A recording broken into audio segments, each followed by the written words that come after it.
Est-ce que tu hésites sur ton orientation ? Si oui, est-ce que tu as déjà pensé à devenir soignant ? Le podcast POV Je deviens soignant t'aide à y voir plus clair dans les métiers de l'hôpital, à faire le tri et à avancer sereinement. Ici, tu vas avoir des lycéens comme toi qui vont poser leurs questions sans filtre. Quelles études ? Quel rythme ? Comment se passent les stages ? À quoi ressemble le quotidien à l'hôpital ? Et des étudiants vont y répondre. Des étudiants des écoles et des instituts de formation paramédicaux qui sont tout juste passés par ces étapes vont partager leur vécu, leurs conseils, leurs galères aussi et leurs réussites. Alors, prêt à les écouter ?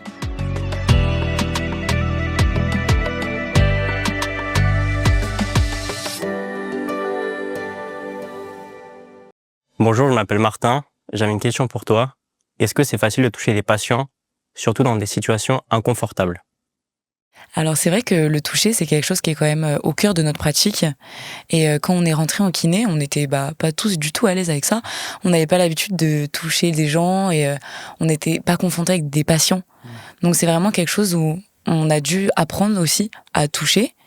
Et c'est vrai que pour un peu désacraliser le moment du toucher, c'est très important de mettre la notion de consentement, de toujours demander au patient s'il est d'accord, jamais le forcer. Il y a des patients qui seront pas forcément d'accord et en vrai, c'est ok, on peut faire d'autres choses.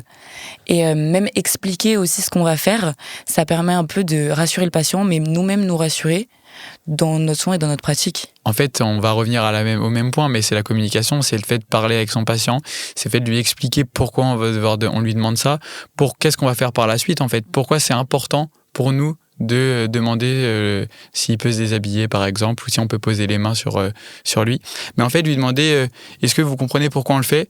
Est-ce que si ça a on a besoin de plus parler, c'est-à-dire que faire une séance où juste on va expliquer pourquoi on va faire ça, et ben en fait, ça permet aussi d'avancer plus facilement et plus rapidement. C'est vrai que c'est là où justement créer une relation de soins, c'est hyper important pour mettre le patient à l'aise, mais que nous aussi on soit à l'aise avec lui et avoir justement ce toucher qui est nécessaire à notre pratique et au bien-être du patient. Et c'est vrai qu'on peut être amené aussi à vivre des situations inconfortables parce que forcément on est dans le soin, il y a des pathologies, il y a des maladies, on peut avoir des patients qui vont avoir des problèmes cutanés, donc des problèmes de peau, et c'est pas forcément tout le temps facile à gérer, mais c'est notre métier aussi à nous, et forcément on y est confronté. Au début c'est pas tout le temps facile, même il y a plein de choses qu'on n'aura jamais vues avant. La parole par exemple, le fait que le patient il ait du mal à s'exprimer ou qu'on a du mal à comprendre dans certaines pathologies, mais en fait c'est comme ça qu'on apprend avec les situations à gérer ce genre de problèmes. Ça peut être dur pour nous, mais on se dit, ok, le patient, notre but, c'est de l'aider, et c'est un peu passer au-dessus de ce problème, pour le bien-être du patient. Et quand vraiment on met notre blouse, là, on devient kiné. Ouais. On n'est plus Maxime et Maëva dans la vie de tous les jours.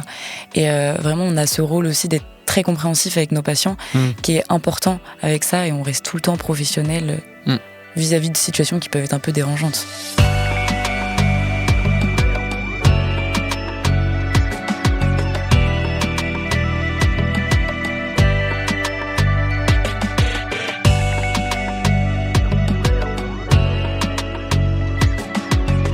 Cet épisode t'a plu ?